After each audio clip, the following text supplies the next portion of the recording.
দেরি করে ঘুম থেকে উঠে ঠিক টাইমের মধ্যে সংসারের সমস্ত কাজ গুছিয়ে সেরে বিকেলে গেলাম সবজি বাজার করতে। হ্যালো বন্ধুরা, গুড মর্নিং। কেমন আছো তোমরা সবাই? আশা করছি তোমরা সবাই খুব ভালো আছো আর আমরাও ভালো আছি। তো আমার আরও একটি নতুন ভিডিওতে তোমাদের সকলকে অনেক স্বাগত জানাই।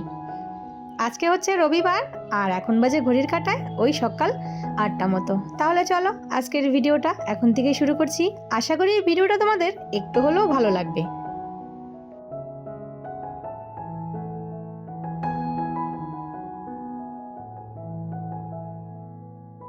তো ঘুম থেকে উঠে এই যে সবার প্রথমে আগে বিছানাটা গুছিয়ে নিচ্ছি, মানে বেড কভারটা তুলে দিলাম। আর একটা বেড কভার কিন্তু নিচে পেতেই রেখে দেই। একটা বেড কভার পাতা থাকলে না, তাহলে বেড কভার ওপরে যে বেড কভারটা সেটা কিন্তু খুব সুন্দরভাবে সেট হয়ে বসে থাকে। তো আমার ঘরে বেড কভার যতই ঠিকঠাক করো, এই একটু পরেই এসে দেখবে বেড মানে বিছানার যা অবস্থা হয়ে থাকে। তো এদিকে দেখো সমস্ত কিছু গুছিয়ে তো এখন ঘরটর উঠোন সমস্ত ঝাড় দিয়ে তারপর চলে যাব চান করতে। আর এই যে জামা কাপড়গুলো যেগুলো বের হলো এগুলো তো কাচতেই হবে। তো যেই বলা সেই কাজ। কালকে যে রাতে মাথায় তেল দিয়ে রেখেছিলাম, তো আজকে শ্যাম্পু করে নিলাম। আর এখন তো গরম পড়ে যাচ্ছে বলতে রাতে কিন্তু বেশ ভালোই গরম, মানে এই যে ব্ল্যাঙ্কেটগুলো এখন কিন্তু গায়ে দিয়ে আর থাকা যায় না। ওই ভোরবেলার দিকে হয়তো একটু ঠান্ডা লাগে, আবার কিন্তু মধ্যরাতের দিকে দেখবে বেশ গরম হয়। তো আর কয়েকটা দিন তারপরে এই ব্ল্যাঙ্কেটগুলো আবার ভালো করে পরিষ্কার করে তুলে রেখে দেবো। এই মোটা মোটা ব্ল্যাঙ্কেটগুলো কাচতে না খুবই কষ্ট। তো সবাই মানে এখন ইউটিউবের জামানা হয়ে না অনেক কিছু শিখে গেছি। তো এই ব্ল্যাঙ্কেট পরিষ্কার করাও কিন্তু শিখে গেছি। তো সেইভাবে এবার ব্ল্যাঙ্কেট পরিষ্কার করব। তো যাই হোক চলে আসলাম। এই যে দেখো ঠাকুর ঘরে এসে তো ঠাকুরের বাসনগুলো তো আগেই মেজে রেখেছি। তো সমস্ত ঘরটরগুলো এই যে মুছে তারপর ওইদিকে শাশুড়ি মা ফুল তুলে রেখে দিয়েছে। আর রবিবার আমি একটু দেরি করে ঘুম থেকে উঠি। এমনি দিন তো ওই সকালবেলা উঠে নাকে মুখে কাজ করতে হয়। তো চলো দেখো কি সুন্দর ফুল, আগে পুজোটা সেরে নিই।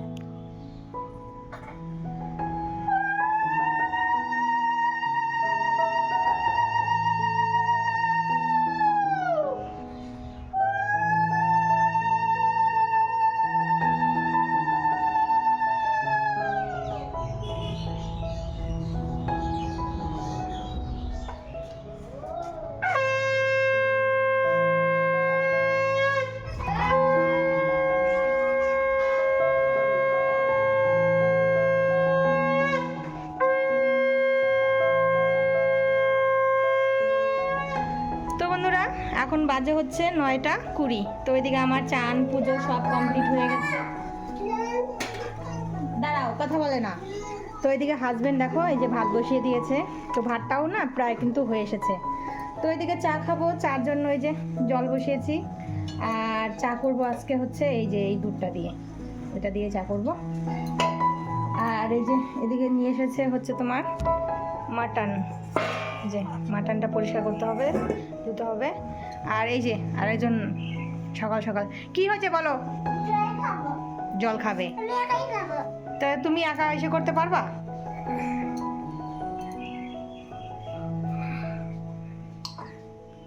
এই কলটা না প্রচন্ড টাইট।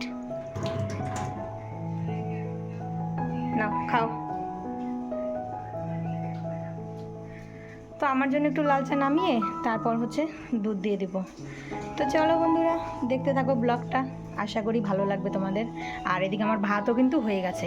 বাসমতি চাল তো তাড়াতাড়ি ফুটে যায়, আর না হলে যদি না নামাই তাহলে একদম ভাত দলা ধরে যাবে। আর এর জন্য জলটাও কিন্তু বেশি দিতে হয়। হয়েছে জল খাওয়া?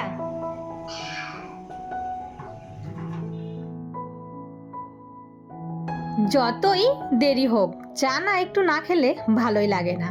তো এদিকে হাজবেন্ডও বললো একটু চা খাবে। আমার হাজবেন্ড কিন্তু চা খায় না, তো মাঝে মাঝে কোনো সময় দেখবে বলে। তো এই যে আজকে সেই যে দুধ এনেছে, তো সেই দুধটা দিয়েই আমুলের বললো যে চা করতে। তো ছেলের বাবার জন্য একটু দুধ চা করলাম, আর আমার জন্য লাল চা। তো চাটা খেয়ে ঘরে এসে গামছাটা খুলে আগে চুলটা একটু ঝেড়ে নিলাম। আর জানো তো এই যে চুল যতক্ষণ না শুকোবে ভালো লাগে না। কিন্তু এখন তো রান্না করব, এই চুল ছেড়ে দিয়ে তো আর কাজ করতে পারবো না। তো চুলটা একটু গুটিয়ে ক্লিপ দিয়ে আটকে রাখলাম। তারপর চলে এসেছি রান্নাঘরে। তারপর এইদিকে সকালে খাওয়ার জন্য মাছ ভাজা আর হচ্ছে গরম গরম বেগুন ভাজা করে নিচ্ছি। তো আমার বাড়িতে মাছ ভাজা বেগুন ভাজা হলে আর কিছু লাগে না। তো যাই হোক, ওইদিকে ভাজাটা করে তো এইদিকে আমি মশলাটা করে মাংসটা একটু ম্যারিনেট করে রেখে দিই। তো মাংসটা একটু ম্যারিনেট হলে না মশলা মানে ভালো লাগে। এটা হচ্ছে মাটন, তো তো চিকেনের আবার কিন্তু এটা করি না। চিকেন করার সময় মশলাটাকে ভালো করে কষিয়ে তারপর একবারে চিকেনের সঙ্গে কষাই। আর মাটন করলে এইভাবে একটু মেখে রেখে দিই, তারপরে ভালো করে কষিয়ে প্রেসারে সিটি দেবো। তো সকালের খাওয়া দাওয়ার পর্ব কিন্তু শেষ হয়ে গেছে। তারপর আবার এই যে দুপুরের খাওয়ার জোগাড়। আর রবিবার হলে একটু রান্না করতে দেরি হয়, কেননা সমস্ত কিছু জোগাড় যন্ত্র করে আর কোনো তাড়াহুড়ো থাকে না, তাই একটু ধীরে সুস্থেই রান্না করি। তো এদিকে মাংসের আলুটা আমি ভালো করে ভেজে তারপর এই যে দেখো সমস্ত মাংসটা ভালো করে কষিয়ে নেব, একদম শুকনো শুকনো হয়ে যাবে। তারপরে কিন্তু প্রেসারে দিয়ে কয়েকটা সিটি মেরে দেবো। তো যাই হোক, রান্না বান্না কমপ্লিট হয়ে গেছে। তো এখন ঘড়ির কাঁটায় যে কটা বাজে সেটা কিন্তু ঠিক বলতে পারছি না। যাই হোক, ওটা পরে দেখতে হবে। তো এই যে রান্নাঘরটার ভালো করে পরিষ্কার করে নিচ্ছি। আর আজকে বেশি কিছু রান্না করিনি, মাংস করেছি আর হচ্ছে তোমার ছোট আলু দিয়ে সিম দিয়ে ভাজা করেছি।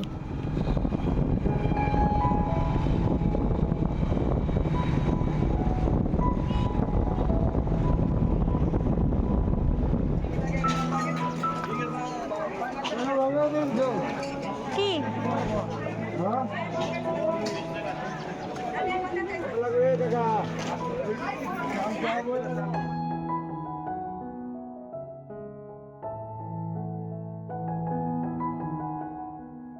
তারপর বিকেলে চলে এসেছি হাজবেন্ডের সঙ্গে বাজারে, সবজি বাজারে। আর সবজি বাজারে এসে দেখি এই দেখো বাঁধাকপি। আজকে 3টা বাঁধাকপি নিয়েছি 10 টাকা দিয়ে। তাহলে ভাবতে পারো এই বাঁধাকপি এই সবজি এক সময় এত দাম হয়ে মানে মাথায় চড়ে বসে, তখন কিন্তু সবজির দিকে হাতই বাড়ানো যায় না। সবজি বাজারে পুরো আগুন, কি খাবে। আর এখন এই তো সবজির দিন চলে যাচ্ছে, তারপর আবারও কিন্তু সেই সবজির দাম মাথায় চড়ে বসবে। তো যাই হোক, এই যে হাজবেন্ড ব্যাগ নিয়ে নিয়ে ঘুরছে আর আমি ওর পিছে পিছে। তো আমি কিন্তু এসেছিলাম অন্য একটা কাজে, তো আমার সেই কাজটা হলো না। তো যাই হোক, আমাকে আরেক দিন আসতে হবে। তো এদিকে মানে হাজবেন্ডের সঙ্গে একটু বাজারও ঘুরে নিচ্ছি। তো আজকে তো আমাদের এখানে হাট বাজার, তো নানান রকম সবজি পাওয়া যাবে। তো কোনটা রেখে কোনটা নিব সেটাই ঘুরে বেড়াচ্ছি। তো এদিকে সিম নিব, তো এই দোকানে সিমটা ভালো পেলাম না। আর এখন সমস্ত সবজি কিন্তু এই যে দেখো সিজন চলে যাচ্ছে, তাই কিন্তু সবজির মানে পাওয়াও কিন্তু এখন মুশকিল হয়ে যাচ্ছে। তো যাই হোক, চলে এসেছি ব্যাগ ভরে বাজার নিয়ে বাড়িতে। আর জানো তো আজকে 10 টাকা 10 টাকা করে অনেক সবজি এনেছি। এই যে দেখো, এই যে তোমার বাঁধাকপি এনেছি 3টা 10 টাকা দিয়ে। তারপর এনেছি তোমার 1 টোপলা গাজর 10 টাকা দিয়ে। তারপর 1 টোপলা মানে পাকা লঙ্কা 10 টাকা দিয়ে। আর হচ্ছে তোমার কুয়াশ এনেছি ওই 1 কিলোর মতন 10 টাকা দিয়ে। আবার বিটও এনেছি 10 টাকা দিয়ে। আর 1 ঝুড়ি তোমার হচ্ছে বিনস এনেছি, এই যে দেখো 10 টাকা দিয়ে। এই 10 টাকা 10 টাকা করে আজকে অনেক সবজি এনেছি। তারপর এই সবজির সিজন যখন চলে যাবে তখন এই সবজি 200 টাকা করে কিনে খেতে হবে। উপায় নেই, খেতেই হবে, পেট যখন আছে খেতেই হবে। তো যাই হোক, সবজিগুলো সমস্ত গুছিয়ে নিচ্ছি। আর বাড়িতে এসে সবার প্রথম হাত পাও ধুয়ে আগে সন্ধ্যেটা দিয়ে নিয়েছি। তারপর এই যে চলে আসলাম সবজিগুলো গোছাতে। তো চলো বন্ধুরা, আজকের ভিডিওটা এখানেই শেষ করি। আবারও দেখা হবে তোমাদের সাথে